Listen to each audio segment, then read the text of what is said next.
And I do believe we are live.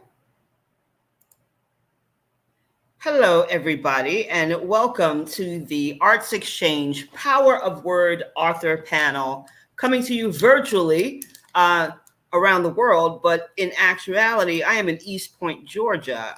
The ArtsXchange is a community cultural arts center that provides programming, a wide variety of programming for the spectrum of our community. We have writing workshops, we have open mics, we also have artists in the space who also offer virtual offerings such as how to work with textiles, how to collage. We have a couple of acting classes. We have a whole set of programming for seniors and other folks. I am the literary director for the ArtsXchange, and I also run the Charles Jicky Riley Memorial Library, a library dedicated to my father, who is actually one of the founders of what is now the ArtsXchange. It started off as the Neighborhood Art Center and has grown to be many, many things as we have progressed over these now 30-something years. So thank you all so much for being here. My guests today are Beau Williams, Jen Hudgens, and Rob Sturma, all authors that I met through the slam community, and we have all grown up and grown and flown and done different things in different ways. Howdy, people. How are you today? Oh, I've muted y'all. Sorry, let me unmute you. Hello. Hello. Uh-oh. See, I'm trying to unmute you and you're trying to unmute you, which is making you mute. One of us do it. Okay. It's not letting me do it, so now you got to do it. There we go. So sorry. No problems. So, I know we are all in different places in the world. I think Jen and Rob, you're both in Oklahoma, yeah? That's correct. We're both Oklahoma City. Excellent. And then we have Beau coming to us all the way from Ireland. How are you, Beau? And what time is it where you are? It is 7:01 in the afternoon. Almost bedtime. In the afternoon? You mean night? In the evening. Okay. I'm like, it looks like it's noon outside, so it's very yeah. light. Okay, cool. Well, thank you so much for joining us and adjusting to all the time things, because time got real unreal for a long time last year. You know, I don't know about you, but I had to set an alarm that says today is Tuesday. Today, because I would just be like, I don't know what day it is, and then then I miss stuff. So I want to ask some questions, especially about how things have changed for you, or if they've changed for you. So 2020 was pretty rough on everybody. A lot of things happened, some for the good, some from the horrible. And I want to know how has the last 15 months changed your writing or your approach to writing, if it has or if it hasn't. Beau, let's start with you. What changed for you with all this pandemic shenanigans and wackiness that is the world? Well, it actually changed quite a bit because out here in Ireland, we actually have been on lockdown for over a year. And all the shops have been closed. I used to do all my work from cafes and stuff, but now I do work from home. And my fiance also does work from home, so we live and work in the same place, which makes it pretty hard to mentally separate. The living room is now the writing room. It's now where we're going to watch TV. It's now where we have dinner. It's now where we work, So it's been really hard to actually get in the writing mindset. I did get a little grant from the Arts Council out here in Dublin, and it allowed me to rent an Airbnb and give myself a couple of weeks to write, which was really, really cool. But other than that, it's been pretty slow. So, yeah. How about you, Jen? How have things changed for you, and what did you have to Did you have to twist your way into anything, and how are you coping? What's going on? Well, I've had a tumultuous year and a half, like a lot of people, but I honestly, last year I graduated with my MFA, and it was weird because I didn't get to walk. I just had to do this virtual thing, and it just seemed I don't know what the word, like a deflated balloon, like a really sad balloon you just got, it just deflated. And I was like, so I worked all this time on all this stuff and I spent 4 years on this book almost. And then like, it's just a sad balloon and it's gone now. And now you have to move on to something else. And so I started my PhD. I'm just kind of seeing where that takes me. I've gotten diagnosed officially again with ADHD at 42 and on medication right now. So I'm trying to see how to navigate my life with that new diagnosis and like official diagnosis and medication. So it's like my writing in itself has changed. I think I've gotten a lot more honest because I've been more honest with myself about things. Because man, when you spend that much time by yourself, you kind of have to. But True. Other than that, my dog, like if I didn't have my puppy, I would like not be mildly sane or coherent right now. So, but I'm working on some new stuff. So hopefully it's still me, but it's a little bit more honest, and a little bit more in your face, I think maybe. So we'll see. Awesome. Congratulations on the virtual walking. I know that was a weird experience. I went to a couple of virtual graduations and I was like, you know, my family goes to graduation. You know how they give the speech, please don't cheer until after everyone is called. And we're all like, bump that. That's the other people ain't my kid. That's my kid. So we always, get in trouble. But it's okay. It's kind of what we do. Rob, how about you? What's been going on and how has things changed if they have? I dare say I didn't think it was possible, but in the last 15 months, I think I've gotten more liberal than I ever was before. I mean, I think to be an artist, to be a creative, there's always a certain level of and I'm not trying to equate that all artists are liberals, but I think a lot of us kind of tend to lean that way. And I think just, sometimes when you know how something works and you just kind of overlook it, like people go, hey, what's in a hot dog, and all these crazy things that are actually in a hot dog to make you not want to eat them. And some people go, that's cool. I like the way a hot dog tastes. And I'm going to, my biggest dilemma is ketchup or mustard there. So I think I've really, the way that America broke itself this past year and really exposed itself in ways that I didn't think were just going to be that transparent. Really, it's like the movie They Live with Roddy Piper, where he puts on the glasses and suddenly who are the aliens and where the mind control and all that stuff starts. I'm not wearing a tinfoil hat over here. I'm not going that far, but yet. But yeah, kind of having a lot of time to kind of see this grand drama unfold has really kind of steeled me in wanting to take the time I have now as an artist to continue to develop and raise other voices, new voices, other voices, unheard voices.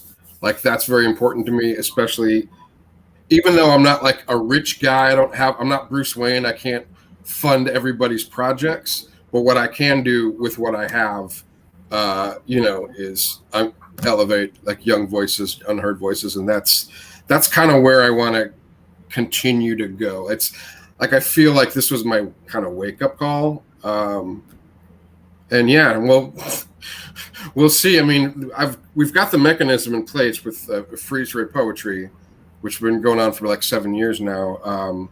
But I really feel like this is just the wake up call for why we do what we do as artists and why I'm doing what I'm doing as an artist. Excellent. So. Yeah.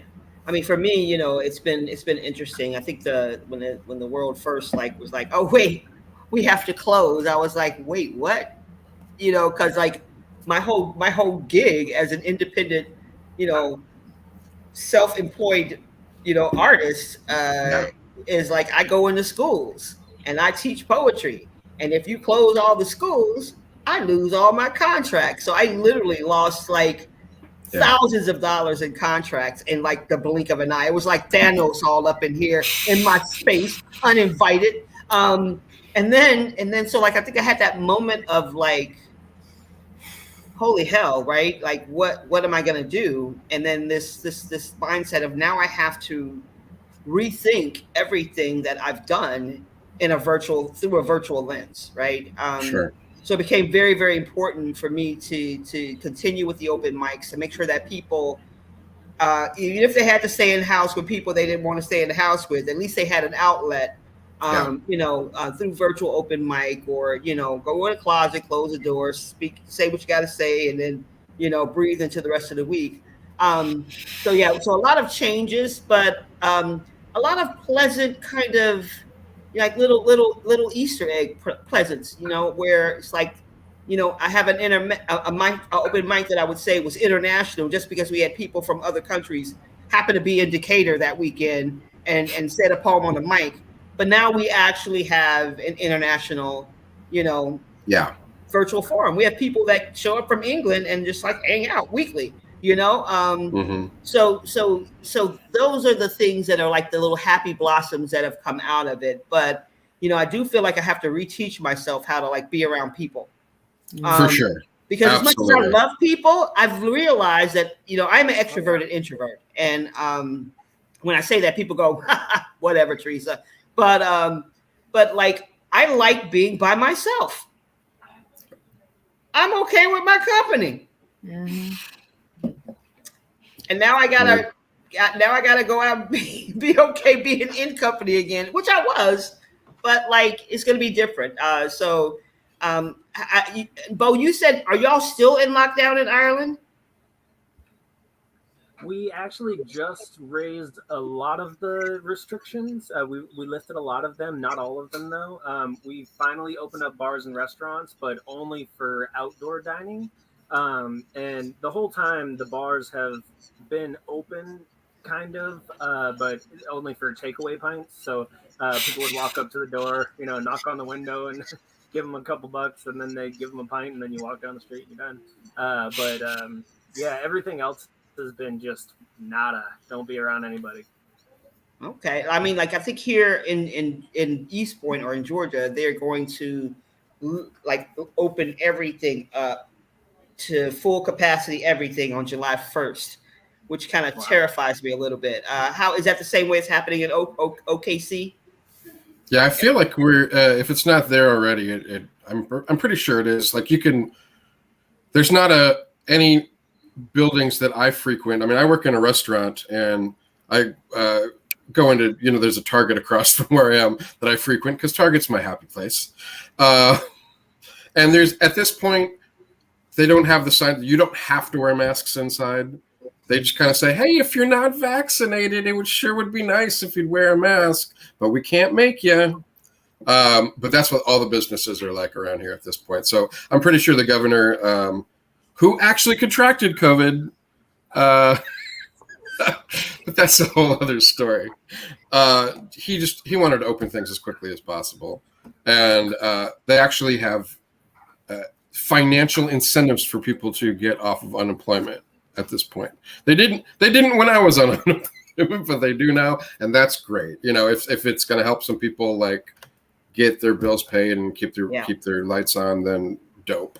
But I do public transport, and I still wear my mask. I mean, it's required, but I would anyway.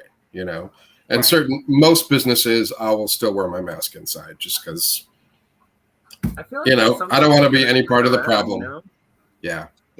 No, it's interesting, and it's a tightrope. But like you said, Rob. I mean, I'm not. No, maybe it was Beau who said no. I don't know. I usually write poetry in coffee shops, and okay, hang out, and now I can only imagine myself sitting in the coffee shop being like, you're not wearing a mask.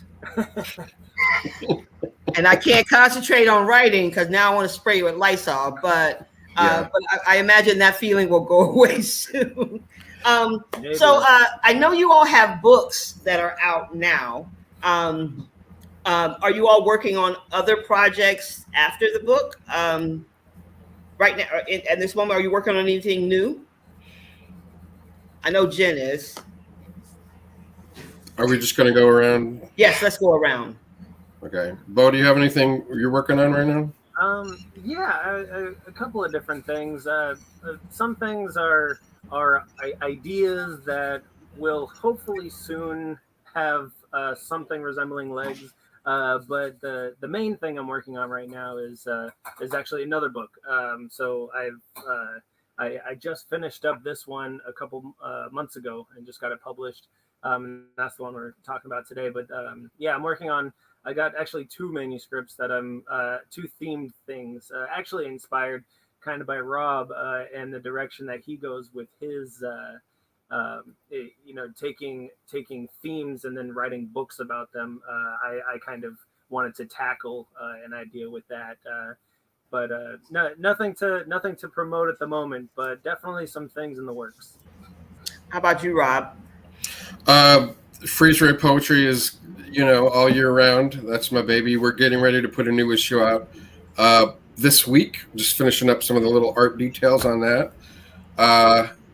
And that's always been my main thing. And we're also, with this particular issue, we're launching a small ebook, e-zine, I guess you want to call it. I don't know if that's even a real word, but it is now. It is now. It's called Hawk and Animal, and this is the third issue we've put out online, and each one keeps getting bigger and better. This particular issue has some poems by Beau Williams in it, coincidentally, and it's so good. It's so good. It's Hawk and Animal is a little side project that I do that's all professional wrestling themed poems. So I solicited some authors that I knew did, other poets that I know that did work in that vein. And also stuff comes through the Freeze Ray submission pike anyway, because that falls under the pop culture vein that we, that hits our guidelines. And so if I see any really good pro wrestling poems in the Freeze Ray pipeline, I just tell my editors, I'm like, I'm taking that. I'm going to use that. That's going to go into the Hawk and Animal, and we're good. So that's going to be coming out as a supplement for this issue of Freeze Ray. So is the submission for Freeze Ray is it always open, or do you have a no? We shut down while we're putting a new issue out. As soon as this issue comes out, we'll reopen submissions, and they're usually open about I'd say 6 to 8 week open period for each issue, and then we just we try to do it quarterly if we can. This year we didn't do as many just because I think the general malaise and survival kind of situation that a lot of us were going through, as much as we wanted to do more with art, it was just I couldn't sit in front of the computer and read submissions as much as I wanted to. I couldn't get in that mindset. And I couldn't ask my editors to either, especially when we're all doing it as a labor of love, So we all kind of said, we'll get an issue out when we get an issue out. And, and we did, and it was cool. But yeah, that's kind of my main thing at this point. It's just kind of keep that going, and sometimes projects spin off from that, like Hawk and Animal. So we'll see where the wind takes us in the rest of the year. Exciting. And Jen, I know you spoke about working on new stuff and being more transparent or more vulnerable. I feel like that is something that happened with a lot of us and a lot of our writing over this time. I mean, having to sit with yourself, there's some stuff you just can't. You can't get away from it. You're like, oh wait, you're right there. Oh hey, yeah. I guess we should chat. Yeah, I started last year. I started seeing a therapist and doing a bunch of other stuff to try to deal with some trauma stuff. And but the poems I'm working on right now. I started last summer, and because I started PhD literally last summer, I just kicked into gear. And so the stuff I've been kind of collecting since then and working on, I'm pretty sure is probably going to be another collection of poetry. That's what I'm leaning towards. And then I'm actually working on a collection of short stories right now that I have an editor interested in. It's going to be probably my first if I can get my stuff together and take care of it, which procrastination is like an art at this point, but I'm hoping to get it out by the end of the year. But it's a collection of short stories. Would be my first foray into like publishing fiction, so I'm pretty stoked about it. It's a little weird, a little dark, a little funny. So it's basically me essentially in a bunch of weird stuff. So yeah. Hey, I think we all had to embrace all those other parts of us during this time. So I'm going to start doing some intros so we can hear some poetry. So I've got all these fancy things I can do now. So I'm going to do fancy things, and then I'm going to read bios first. So we're going to hear from Beau Williams first, coming to us from Ireland. I don't know why I do that accent when I say that. It's just bad, probably. So Beau Williams, him, is an award-winning American poet, workshop facilitator, and spoken word artist based in Dublin, Ireland. He has 3 full collections, an MA in creative writing, and is an All-Ireland Poetry Slam champion. Williams has featured at venues and competed in poetry slams across the United States and Europe for over a decade and has organized 2 successful poetry open mic nights. He is the head editor of the Dublin-based poetry press 2 Meter Review. Beau, would you like to share some work with us? Absolutely. Excellent. Wonderful. Well, hello. The book here is called Things I Blindly Took as Gospel. And you can check it out on my website, beauwilliamspoet.com. I'm going to read a couple poems here. The first one is called The Drop. I tried to write a series of poems based on superstitions and how it's interesting that some mean more than others. And this one was about mirrors breaking. So I wanted to write about that. So it's called The Drop. There is always a mirror behind the bar to show you why you're there. I pray out loud for fallen things. That red angel, the whiskey snifter, elbowed, tumbling, a hurled empty bottle whipped end over end. In all the worlds they shatter. 7 years bad luck for a broken mirror. Good mirrors hang heavy on nails as if dared to be bumped. As if an invisible cannon were strapped to its frame. As you stare into it, you can hear the thin nail bend behind the dusty you. When I was younger, I punched things. Bricks, trees, telephone poles. I used to pockmark the hood of my car when I got angry. Little ditches neatly pressed. I would flash my knuckles at the girls or the football team. Show them my blues and reds and blacks and laugh. I don't do that anymore. It quickly lost its humor, and once I learned what boys with angry fists can do, I began to keep them in my pockets. Held them there until they healed. I learned to write my knuckles onto pages or read them to an audience or thumb them into a bottle and cork it.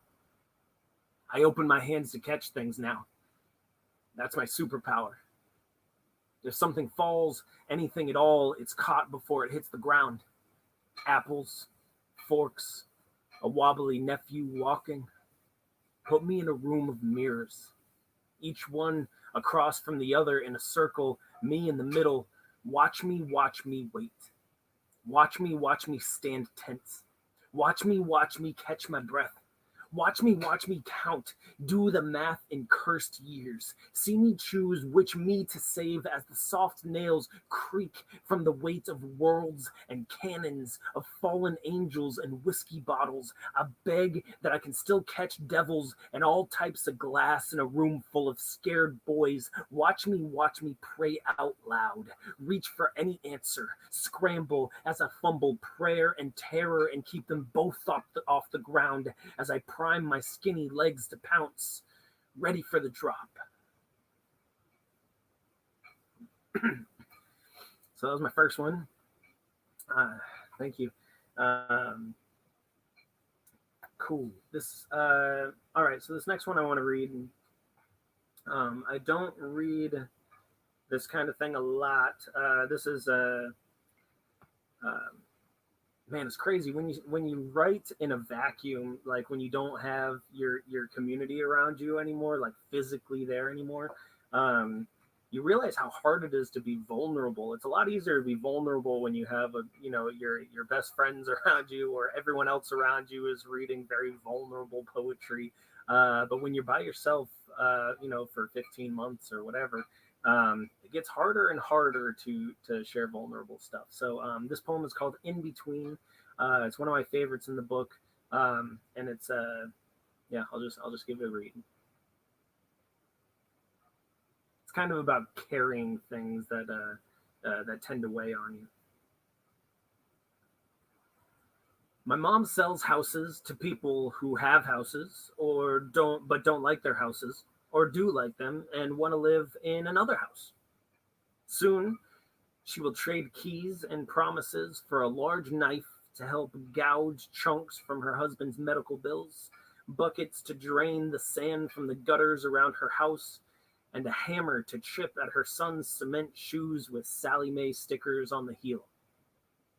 My dad sells the word of God, but in a way that makes millennials shrug and have to relentlessly agree. He lives part-time with my mother and part-time at the hospital.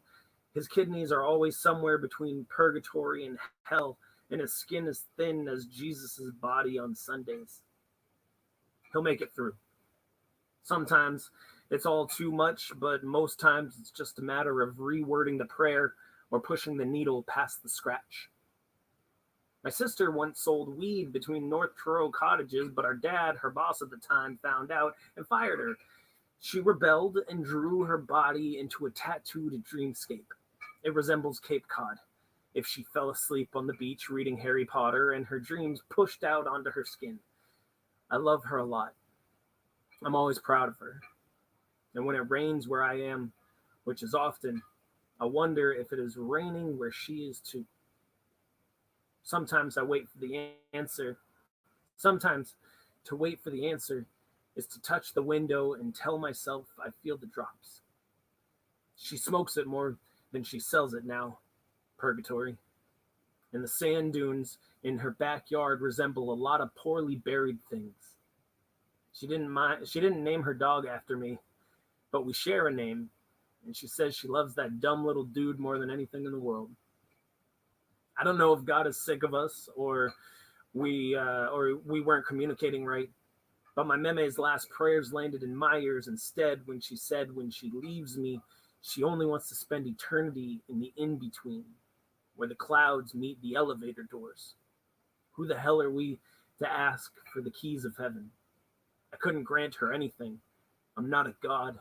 I try to listen, try to bury stories like rubies, but for the life of me, I don't know how to hide these growing piles of sand.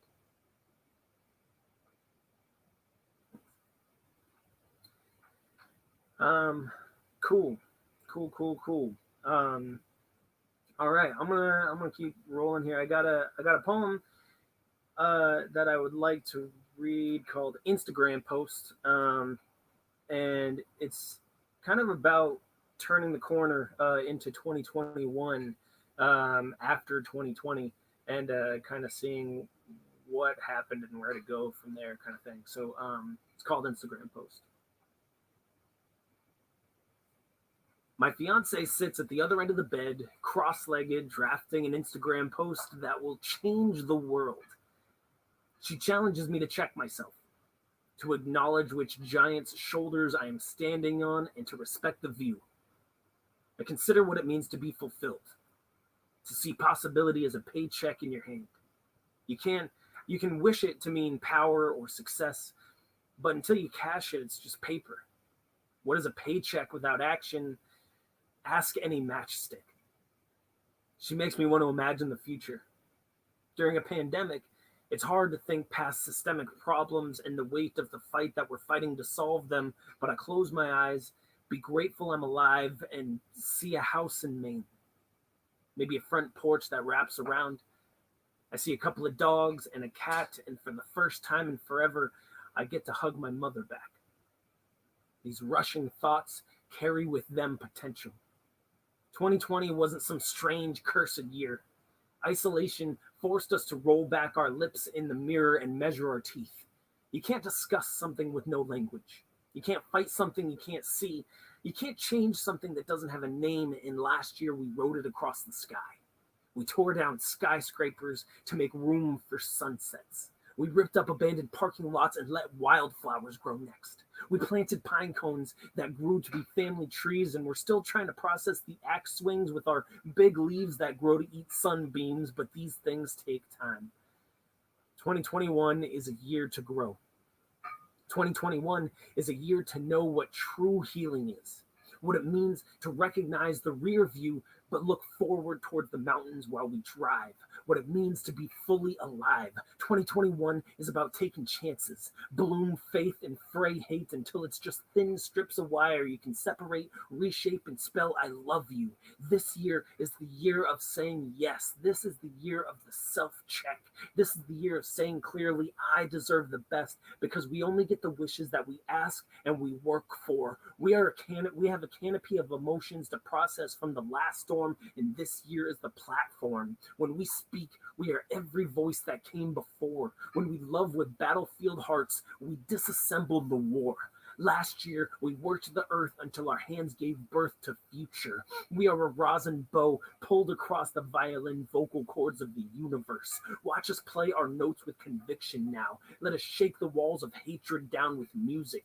We are music. We are going to get through this with a river for a voice and a fist in the air, with a song in our throats and courage in our stare. My fiance might not change the world with a paragraph, but she challenges me to be less of an epitaph and more of a sonnet. I want to acknowledge where I am dirt and lay a rose petal on it. I want to see where I am hurt and put a salve on the rawness. I want to reach for my goals with my faith as my harness. This coming year, watch our dreams write themselves out in cursive, with curls that wrap like front porches in Maine. Watch us believe in ourselves and watch the whole world change. We will unlock our potential. What is a deadbolt to a stream? We will withstand the wind. What is a whisper to a redwood tree? Thanks. That one was really fun. That was really fun to write and perform. Thanks. I guess it looks like I have enough time to read maybe one or two short ones, it seems. Come and cut me off if you need me to, but I do want to make sure everyone else gets a chance. I'll read this last one here. It's called Gate 7. It's not quite as prominent now that everything's kind of back open and everyone's traveling and all that, but I wrote this in the beginning of COVID, kind of imagining what it'll be like when we can finally travel again, to get on a plane and go. And at the time, it seemed like it was a million miles away. And now, people are vaccinated, people are flying. But anyway, I think it still holds true because out here in Ireland, a very small portion of the population is vaccinated. Not for lack of wanting to, but for lack of options. We don't have a lot of vaccines, but they're slowly rolling out. Anyway, this poem is called Gate 7. It's my last one. Buy my book, Things I Blindly Took as Gospel, on my website, BeauWilliamsPoet.com. Here we go. It will start with two people at a gate, waiting for the plane to open its belly. They will sit with 3 seats between them, a habit like washing your hands or locking the door with your arm in your sleeve. People will begin to stroll in by ones, then threes, then hordes, nervous bodies filling gaps. The first two to embrace will be a dropped vase. Folks will cringe, step back, careful not to breathe porcelain shards or breathe death. Slowly, elbows will bump, and strangers will say things like, "It's still all a bit crazy, isn't it?" Then a few from the back will laugh, and a toddler will cry, and a young mother will rock her because it's all she knows so far to do, and everyone will remember being all of them. The elderly will watch from the roped-off corner, warding demons with their eyes behind hospital masks. When they begin to board, people will forget that other people were poison. They will line up out of order the way they always had. Some will get frustrated for comfort's sake. When the first plane flies, it will be full as a hospital or a concert hall on Christmas. It will lift with strength or magic the way it always had, sewing the clouds together, writing letters in the sky. Thanks. Okay, I'm talking and I'm muted, but thank you. That was so awesome. Thank you for sharing. There, you got some awesome comments. So when you go back and look at this in the chat, you got Karen G and crew. Woo! Thank you so much, Beau. And now we are going to hear from Jen. How are you? And I'm going to read your bio and show a fancy picture of your book because I'm fancy. Okay, let me see where that is. There we go. Woo. All right. So our next poet sharing work with us today is Jen Hudgens, and is a doting dog mom and a poet trapped in Oklahoma until further notice. Jen's most recent collection, How We Met with Our Ghosts, was released in 2021, explores the deep well of living through grief, trauma, and the dark swells of Oklahoma Gothic. She received her MFA in creative writing and, like a true masochist, dove into the PhD at Oklahoma State University. Jen is constantly trying to be a better person and writer. Y'all put your hands together, even though we can't hear them, we can feel the vibrations. Y'all give it up for Jen Hudgens. No, I had a friend. Oh, I can take it out like that. There we go. Yay! Thank you. And so look, I just wanted to say, Eric made a comment about the cover. My friend Anna did this. She's amazing. She read my book of poems and went through and was like, this is my interpretation. What do you think? And it was just like this piece that was just like phenomenal. So I got it actually framed in my apartment. She doesn't know about it yet. Yeah, so it's pretty awesome. But yeah, thanks for having me here. I am, for those of you who know my work, I'm not the lightest of writers. Those who don't, strap in a little bit. So we'll start a little lighter than usual. Sometimes I like to play with form. I love like the way things sound sometimes. I think it's just a neurodivergent brain. But this poem's called Ananthoughts. Axis of my wrists be clawed and damned. Darling, it would be effortless, effloresce, blossom, get giddy, giggle inside madness, find reason to become heliotropic, find yourself luminescent, walk sideways, jumble language, nibble on nightshade and pray. It sings you to sleep, relieved. Open every window, dive out. Quiver quietly, let shivers and sweat heal the quirky rosette, drowning in the river of your body. All right, next one. So I do like a little curtsy or something, but this is kind of a weird thing to do. Yeah. I write a lot about ghosts for some reason, and I think that's just a weird thing that I do. A lot of haunting. I don't know. This one's called Resurrection. Cast the circle in black sea salt and wet bones. Praise the body politic that pulled them underground. Hail corners of the dark red clay. Slurp sulfur from matchsticks, wine from your chin, pretend this is your blood. Focus on constellations, eclipse a full moon, name the sky. Pour yourself into a pool of sorrow, ask familiars their true names. Borrow a tooth or claw, fashion a pendulum, ask it if you will survive this. So I'm just going to keep reading. Hope that's cool. I'm a little anxious today for some reason. So this one's called Dank. Dreamt of drowning again. I want to write a letter to my brother about fear, about the time he buried a swimming pool in my stomach, The one who saved me from drowning was the man who'd groomed me for years to be swallowed whole. Tape the edges of my mouth, swallow sallow water, a dusting of sensuality and shame. Pimpling silhouettes resemble rainy Wednesday afternoons. Crux and pull my limbs exhausted. I worm from loose, loamy soil. Lungs dense and heavy. All bodies tremble tenderly. I still do not know how to swim. Sorry. All right. So, this one's based on an actual conversation I had with my mom, and it's called, I think my mother is the Zodiac Killer. We have a weird relationship. Her heart was Dallas, November 1963. She was Jackie O's oxblood painted pretty pink suit.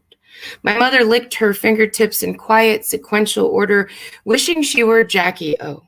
She cried when the other girls cried and smiled when she shook LBJ's hand years later, Riverside, California. Mother's bedroom altar had a worn photograph of Cherie Jo Bates. In candlelight, she was Cherie Jo's sister. Night classes had her parking next to caution tape. She said, "The National Guard officers were hot. I wonder if Cherie Jo got to kiss the person who murdered her. I think there were more bodies." I shrugged. She continued, "I remember zodiac symbols etched into desks. Zodiac was killing lovers who kissed in dark cars and deep back seats." My mother moved from Riverside after the guns had all gone off. Her belly spoiled with my brother, the bad seed. She said, "I was in Denver when Ted Bundy was kidnapping women, keeping their lips in his pocket." She could have been set deep in the woods, a pretty plaything. Oxblood lips and a song he loved to sing while kissing corpses. She said, "I wish your father would have kissed me as much."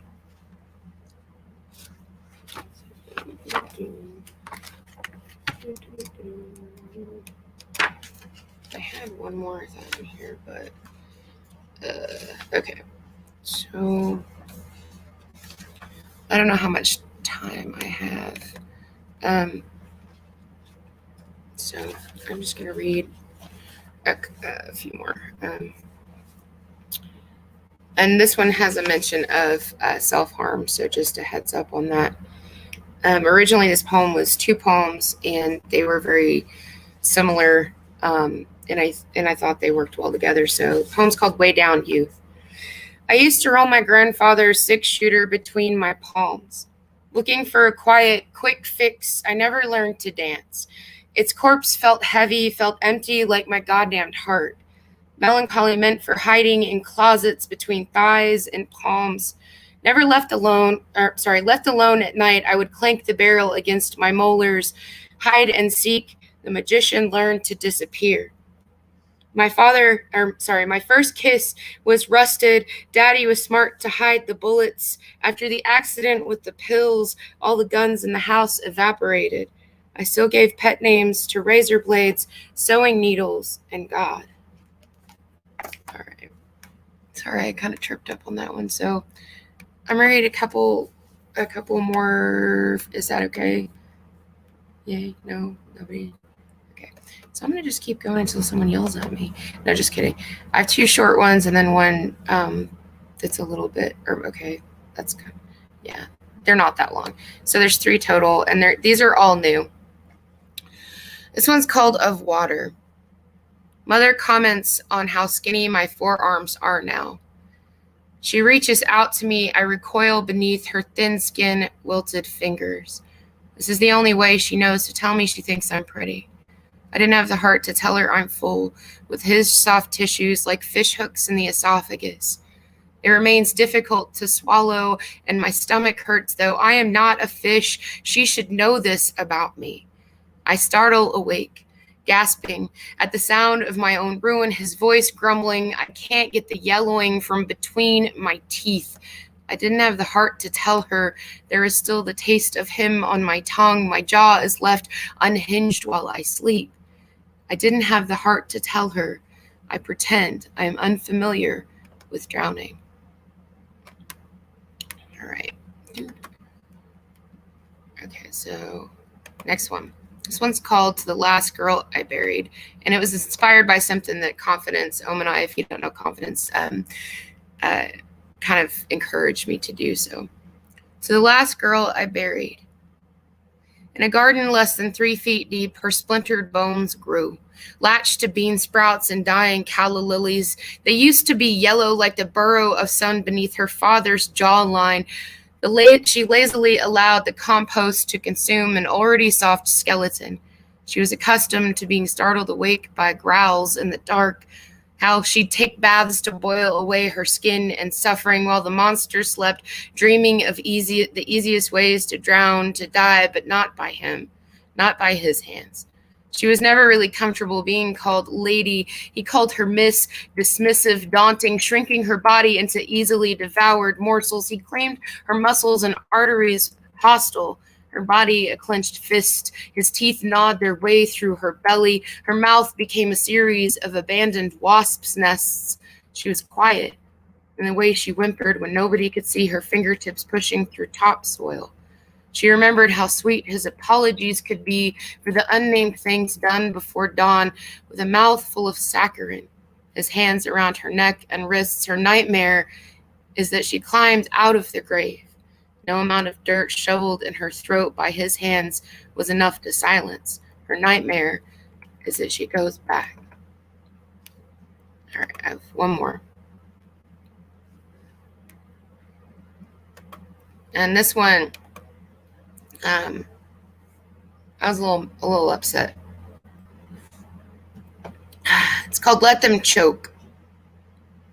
Middle of the night, unsure we'll make it out alive, there he is, a gleeful predator. She was too quiet, too drunk to resist, her cocktail sprinkled, decorated with your desire to make her small, and she curled into the tiniest of bloody palm prints. Let them choke. Let the bastards be drowned, suffocated by swollen python bodies. Let them choke on their own surprise, on spit and loose teeth. Let them choke the way they've stolen beauty and bondage for their treasure. Let their bones bristle and collide with kindling, crackling. Let their broken smiles and dead eyes serve as reminders of the bruises, and the blood, so much of her blood and hers. Let them choke on the dirt covering unmarked graves, no roses, no baby's breath. Let them cut their hands at the nerve, stop their fingers from working, fists from closing. Let them swallow their own tongues when the cut gets a little too deep. Poison bred us into monsters. Let them choke on their missing, on their dead. We are tired of mourning. Let them choke. That's all I got. Thank you so much.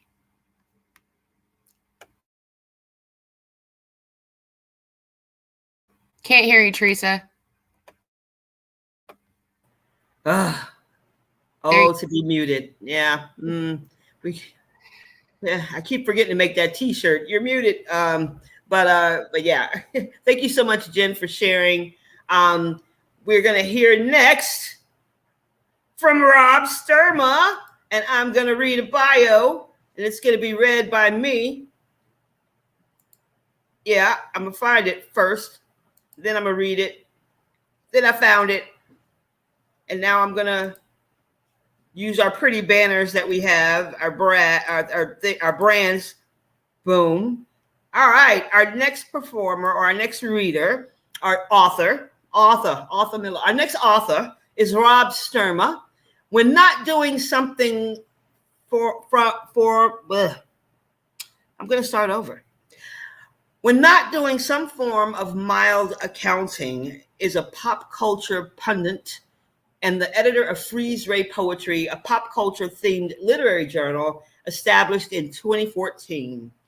His past editorial projects include Aim for the Head, a zombie-themed anthology, and Multiverse, superhero poems, both on Right Bloody Publishing. Rob's full-length collection of new and selected poems, Head versus Heart, is now available from Moontide Press. He has worked in a number of anthologies, including Dark Ink, Working Stiff, Learn Then Burn 2, and Don't Blame the Ugly Mug. He lives in Oklahoma City, where he helps curate the Red Dirt Poetry open mics, cries, at cooking competitions and pop documentaries, secretly edits the pro wrestling zine Hawk and Animal, and uses Lego Marvel superheroes as video game therapy, as we all should. This, y'all, give it up for Rob Sturma. Ooh. Wait, I got it. There we go. I did it. Woo! It's Rob, y'all. Let me unmute. What's up, everybody? Yeah, so this is my new book, Head vs. Heart, or Head v. Heart, as my publisher likes to say. It is on Moontide Press out of Southern California, run by my good friend Eric Morago, and I am very excited to read some stuff from this for y'all. So this first one, I don't think I've actually read out loud before, but I just rewatched Spider-Man Into the Spider-Verse yesterday. Brilliant film. And I forgot that there's a scene in that movie, no spoilers, where Miles Morales' Uncle Aaron teaches him how to pick up girls. And the first part of it is to lean your arm out and put your hand on their shoulder, and then just look at them and say, "Hey," or something to that effect. So I wrote a whole poem based on that prompt, and it's just called "Now That I Have Your Attention." Hey, I had a dream about you. The one where you were a ninja and I was a chameleon. The one where you were just kicking it and I was just blending in. The dream where we forgot what gender we were and laid eggs in our prom dresses and hypercolor tuxedos, giving birth to penguins and butterflies. Hey, I had a vision of you, all one with the forest, wearing a moss hoodie, calling all the trees OG, and singing the woodland version of Single Ladies. If you like it, put another tree ring on it. Hey there. I promise I haven't dissolved any squares of paper on my errant tongue. I haven't sipped any tea made of frog parts or ingested any mind medicine. It's just that sometimes you make me step outside the box attached to a piece of tinfoil and dandelion vines. You make me see things the way they should be seen. So, hey, I think it is time that we saddled up the Chihuahuas and we boogied our sweet behinds over to Virgin Margaritaville. I hear they've got unlimited hot wings, and it is so sick that the boogie fever gets contracted 3 times a day. Hey, is for horses. So saddle up and let's get hot to trot. Let's get so completely conscious. Hey. This love is a marathon, never a sprint. Take your time. I'll be the homeboy where the heart is, dreaming just over the speed limit. And this roller coaster seats 2. And when I mean to say, my goodness, you're the best opus that God ever put to my ears, or how in the 9 realms did you ever get to be so damned right here, right now, or thank you for your clumsy grace and your belief that all things fallible make the best lessons. Well, I become the most nervous of all the Nellies. My teeth get so small, my tongue a struggling fish, and my lips clock overtime from beatboxing your praises. I mean, all this and more, but I can't picture 1,000 words worthy of how my heart works when you wind it up. I am reduced to single syllables like, oh, my, and hey. Whew, that's that. So Theresa, you asked us earlier about how our writing went when we were in quarantine, in the middle of this panini that we've all been stuck in. So me in the middle of the panorama, when I was jobless for a little bit and did hanging out. And watching a lot of Netflix, this little poem came out. I don't know if we can curse, so I will censor myself just to be safe. This is called Depress Play, AKA wear your bleeping mask. And these days, we wake up and we plug in our holiday lights because it makes us a little happier. Look up fun face masks online. Find one that looks like it's a stack of old cassettes. Say, oh man, I used to have that album on tape. Name off all the artists from their spines: Schoolie D, Eric B. and Rakim, Jody Watley, Nice and Smooth, New Shoes. Think to ourselves, what was that jam? Remember, I can't wait. Do the synthesizer break with your mouth. That one, sounding a little bit like a chipmunk. Laugh a little too loud for 6 a.m. in the morning. Think about young people being nostalgic for the 80s. Long for the virtual community of San Junipero, a fictional sunny 80s paradise, a throwback, but Black Mirror is now realer than we ever thought. The song title now, for me, would be I have to wait, because this world, like my loneliness, is killing me, which is not nearly as catchy, doesn't fit into a meme we've tried, but at least the holiday lights look nice. At least our uncertainty about everything is amplified by everyone in our bubble. In our bubble, we always stay up late. In our bubble, something radiates. We sing to ourselves as we long for California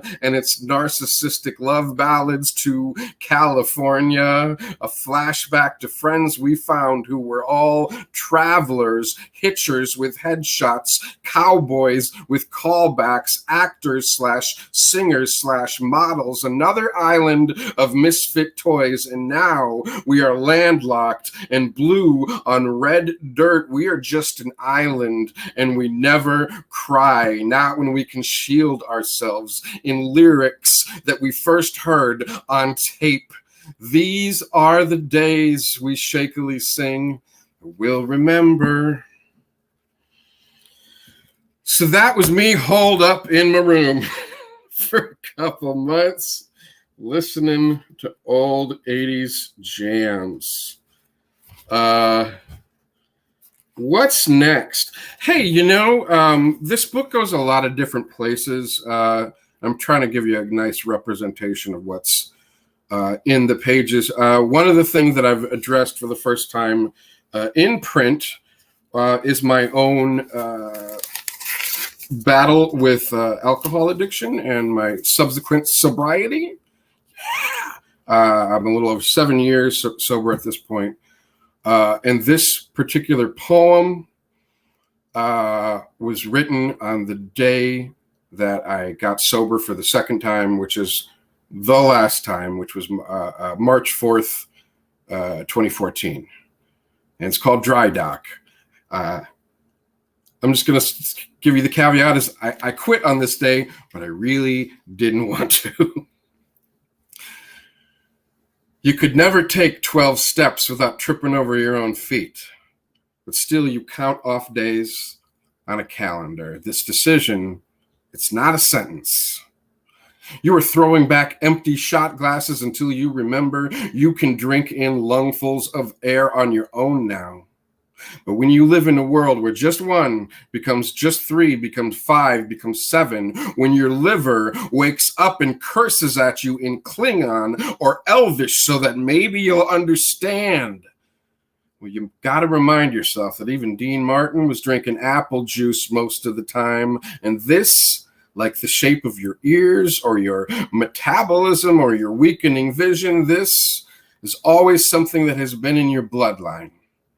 And so maybe the world is a little too clear these days. Maybe beer billboards are not as sexy as they are obvious. 2 a.m. sneaks up on you so fast, a master assassin, and all you want is the same kind of assurance that gin brought to your pillow. And when did they start selling Maker's Mark on the Disney Channel? When you tell yourself, nobody likes a quitter, panic steps on your throat. Has your wit reached its end? Did all your wobbly charm you had go on strike? You're forced to reboot, to sip the air slowly. Your emotions are staged like a script split into jigsaw pieces. You're relearning your lines, so the first time that you cry when watching an undersized, bearded professional wrestler win a predetermined contest, it's partly because you understand his struggle. You don't miss any of the things you're supposed to. The feel of a cold bottle, the sting and warm throat. You don't even want to start again. But closure has always been your biggest fear. This is the longest relationship you have ever been in, and divorcing it is still so hard. Oh, so yeah, that was 7 years ago. I was very sad that day. I got better, y'all. I got a lot better. And I turned to pop culture. Pop culture saved me. And with that, I'm going to read one more poem in that vein, which kind of combines my sobriety and my nerdiness all in one sweet, sweet package. This poem was originally written for a Buffy the Vampire Slayer themed slam that went okay. But this kind of took a turn. So it's called This Was Supposed to Be a Buffy Poem. An HBO special presentation. The year is 2010. Carrie Fisher monologues about her addiction to booze and painkillers. In 2010, I am drinking my way across America on my first book tour, wearing a do or do not, there is no try t-shirt, so Carrie and me, practically twins. The write-ups for her one-woman show call it intoxicating. Intoxicating is a clever way to describe a show about recovery. It's cute. It's at least as adorable as all the times that I used to perform on stages half in the bag. Spoiler alert, this was going to be a poem about Buffy season 6 when Willow becomes addicted to magic and Tara leaves her. So throughout her one-woman show, Carrie Fisher maps out the trail of her failed relationships. Some are celebrated in song. Others become extended punchline. My emotional Wikipedia states that song and punchline are two of my favorite coping mechanisms, not counting the abracadabra of another round. Because once you get a taste of the magic, you don't want to put it down. Makes you burn brighter. Willow knew. The bodies left in its wake, good people consumed fast and tossed aside like empty bottles. They know. Ask any LA bar regular about their Andy Dick story. Everyone in Los Angeles has one. It's become almost mythic, the levels of his inebriation, his insane behavior. During my Andy Dick story, Andy gets mad and yells at me, "Where's your show, mister? Where's your show?" To point out that my magic is not as powerful as his. My magic is a mere card trick, a paper flower tucked in a sleeve. And in this moment, I feel so very small, as if millions of voices suddenly cried out in terror and were suddenly silenced.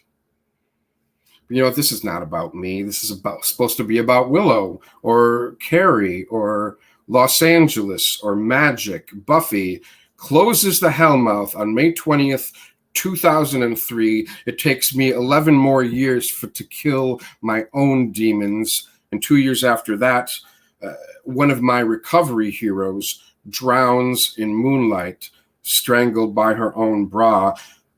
Footnote, Carrie Fisher, when speaking of George Lucas's rule that there was no underwear in space or in Star Wars, reported that, quote, "No matter how I go, I want it reported that I drowned in moonlight, strangled by my own bra." So 2 years later, one of my recovery heroes drowns in moonlight, strangled by her own bra. I am still here, though.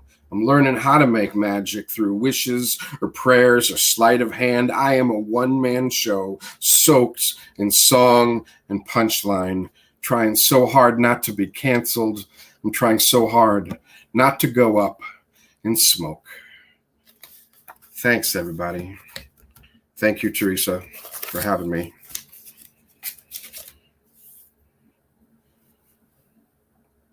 Oh, you're muted. No, I think, yeah, I don't know.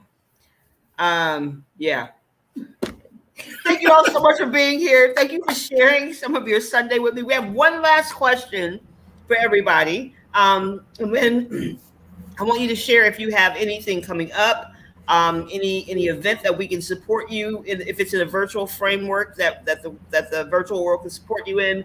The question is, what is your editing process? And so let's go, Rob, Jen, and Beau. Okay, what is your editing process? My editing process has changed a lot in the last 5 years or so, I'd say. It's odd to me because I didn't realize how much slam and performance poetry informed how I write. Because what I realized now is without constantly, well, this year there've been a lot of virtual open mics, and that's been great. But by and large, not having that same kind of immediate feedback from an audience, I find myself basically, reading stuff out loud to see how it hits, how it sounds, and if usually, even if it's just little stuff, I'm like, oh, that line doesn't work at all. That's awkward. That doesn't, I can't say that without tripping over my own tongue, unless like I'm writing like a really intricate inner rhyme scheme type of thing. I'm not as worried. Like it's more about just letting what comes out when I read it out loud kind of guide that editing process for me and tighten up what I've got. And then, oftentimes I'll cut whole paragraphs that way, and I won't like it necessarily. I've learned it's getting a little easier to kill my babies, not literally, mind you. But yeah, just if I can't sell it, it leaves the poem. Yeah. How about you, Jen? I mean, mine's changed too a little bit because last year I spent a lot of time with like poems taped to the walls, like just trying to organize everything for my book. And honestly, like I've started to get to a point where, because people are like, oh, don't edit while you write. Well, I have to. Like, it's just a thing that I do. So this last semester, I had a professor who was like, okay, we're working on this poetry project. You can write a part of it every week. You're not allowed to go back. You're not allowed to edit. You're not allowed to reread it. And that kind of really messed me up a lot because I'm such a damn control freak that I feel like that, I almost couldn't do it. And so because I kept telling myself I couldn't do it, that's how I managed to make myself do it.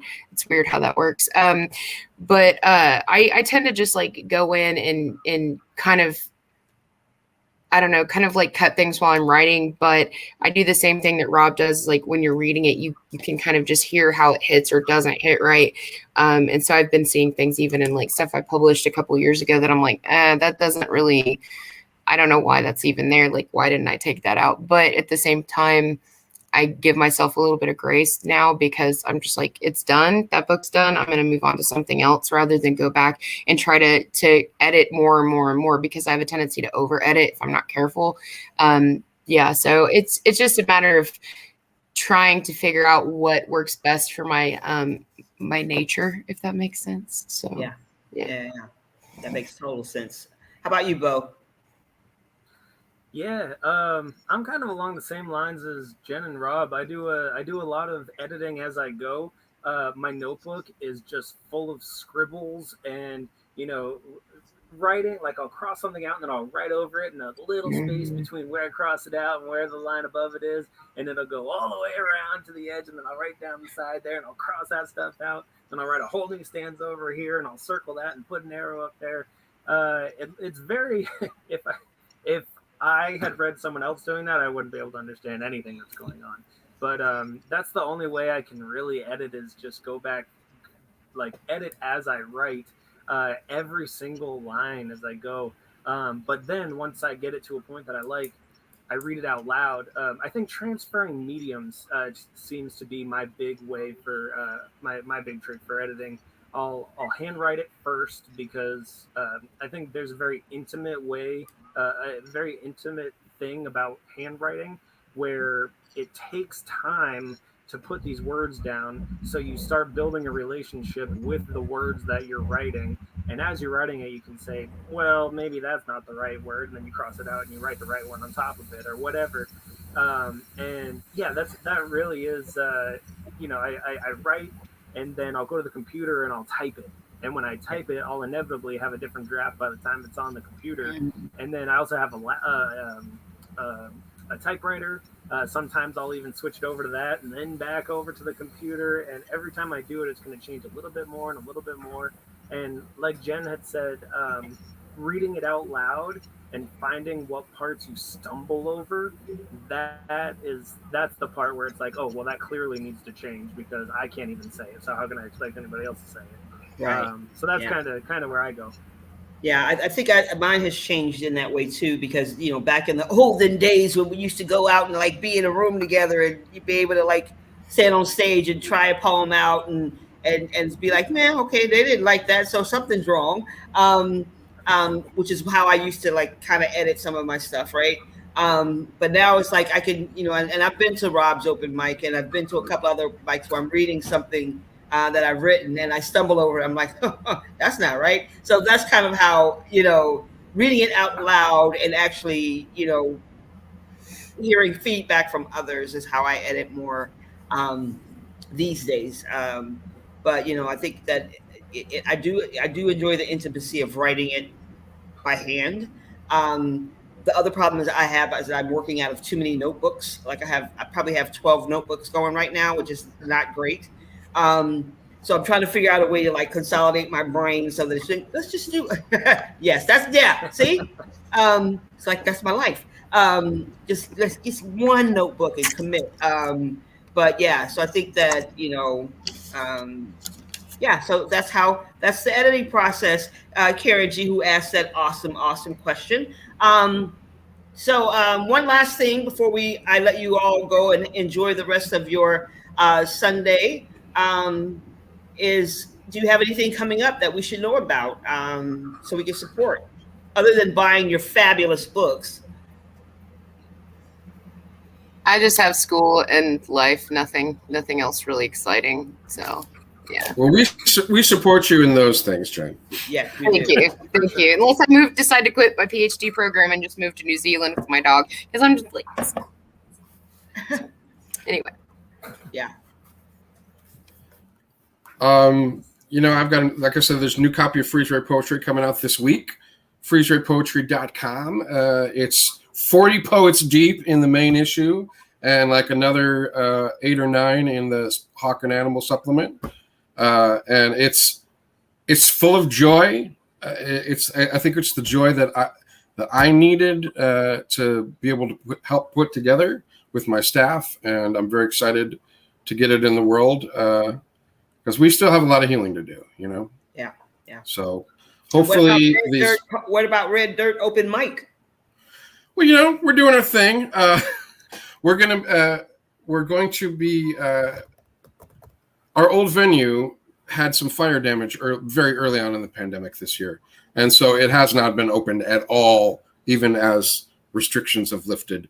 They're looking to open, as my understanding, in August.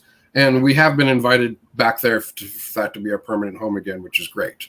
Until then, we are going to be doing a show in about a month at another local kind of bar called the Pony Boy. We're going to do just an in-live open mic, show up, bring some poems, what have you. And, hopefully by fall we'll be rolling, full-time live. We want to continue to try to do some Zoom element, but we're figuring that out one thing at a time. Because I think the idea of me showing up in Atlanta every week, to head to Java, or folks, who are on the East Coast showing up to Red Dirt, that's such a cool element that came out of all of this kind of isolation that we've had. And I think it's something that would be cool to continue. We just have to figure out the ideal way to do it. I don't think anyone has yet, but we'll get there. Yes. What about you, Beau? Yeah, cool. I do have a couple kind of ongoing things. One of which is a something called the Poetry Mentor Project, where if anybody's interested or if anybody has a project that they're working on that they need help with, or if you are new to poetry and you want to learn how to write or where to start or where to go, or if you've been doing it a while and you don't really have a project but you want to back into writing or move forward with it in some sort of way. We kind of I have a one-on-one meeting with you to kind of set up a program, into program where we can kind of work one-on-one and reach your goals. So that's one thing I do. You can find it on BeauWilliamsPoet.com, and there's also the virtual poetry marketplace, which I started. Theresa, you had mentioned when COVID hit, all of your shows and all of your workshops and all your contracts got squashed, and we had to transfer everything to virtual and figure out how to make it work.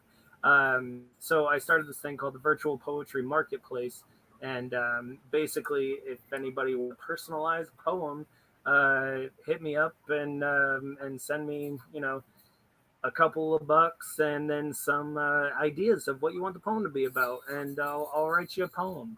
So those are kind of the two things that are going on now. Okay, cool. I appreciate you all so much for hanging out with me for an hour or so, and I love all of your work, and I can't wait to I've ordered some books, so hopefully they'll be coming in soon. But in the meantime and in between time, y'all, I hope you all do well. I hope you are all feeling well. I hope you continue to grow and feel all of the greatness that is out there in this scary, scary ass world. But we are going to say goodbye. But I'm going to remind our audience that the Arts Exchange is open and we are adhering to COVID-19 protocols.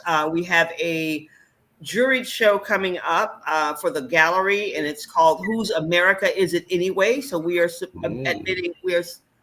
accepting submission of artwork, and that show will be judged, and there will be prizes for the folks who win the prizes. It won't be me because I'm not a visual artist, but it could be a visual artist. I don't know.